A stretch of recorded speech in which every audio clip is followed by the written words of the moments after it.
పాస్ట్లో అంటే గతంలో ఒక సంఘటన జరిగి ఉంటుంది. ఆ సంఘటన సంబంధించి మనం ఒకళ్ళని ఇలా అడుగుతాం.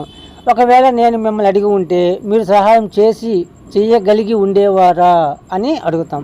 అంటే ఆ సంఘటన అయిపోయింది, మనం అడిగేది ఉండదు, చెప్పేది వాళ్ళు చేసేది ఉండదు.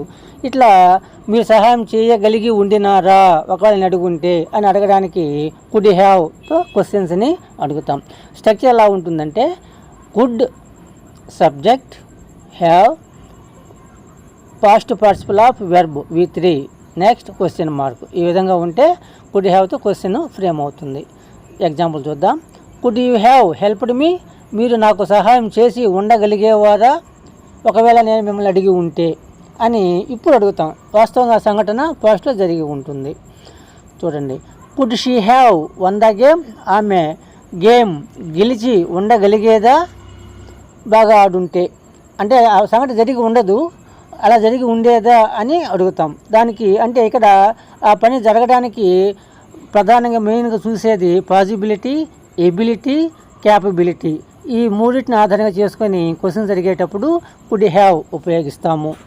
ఈ క్వశ్చన్స్కి బిగినింగ్లో WH వర్డ్ ఉపయోగిస్తే ఇంటరాగేటివ్ క్వశ్చన్ అవుతుంది. చూద్దాం.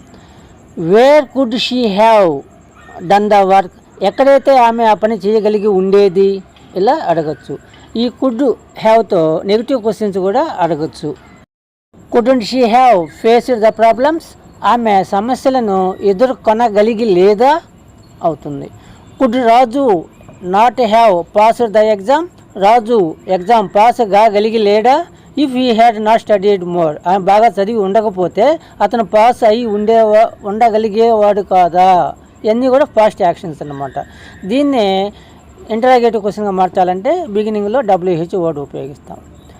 Why couldn't they have solve the problem differently, ఎందుకు వాళ్ళు సమస్యలను డిఫరెంట్గా సాల్వ్ చేయగలిగి లేకపోయారు. ఈ విధంగా మనం నిత్య జీవితం జరిగే సంఘటనలని కుడ్ హ్యావ్తో అంటే కుడ్ హ్యావ్తో పాజిటివ్ అయినా నెగిటివ్ అయినా క్వశ్చన్స్ అడుగుతున్నాము అంటే అక్కడ వాళ్ళ పాసిబిలిటీని వాళ్ళ ఎబిలిటీని బేస్ చేసుకొని క్వశ్చన్స్ అడుగుతున్నట్లుగా ఉండాలి. ఒక విషయం గురించి మాట్లాడేటప్పుడు మనం అడగచ్చు, మీకు తెలిసి ఉంటే ఆ పని మీరు సమర్థవంతంగా చేయగలిగి ఉండేవారా అంటాం. ఇది జరిగిపోయిన సంఘటన గురించి అడుగుతాం. Could you have done the work in proper way, మీరు సరైన విధంగా ఆ పనిని చేయగలిగి ఉండేవారా అని అడగడానికి కుడ్ హ్యావ్ ఉపయోగిస్తాం. క్వశ్చన్ నెగిటివ్గా అడగాలంటే కుడ్ నాట్ హ్యావ్ ఉపయోగిస్తాము.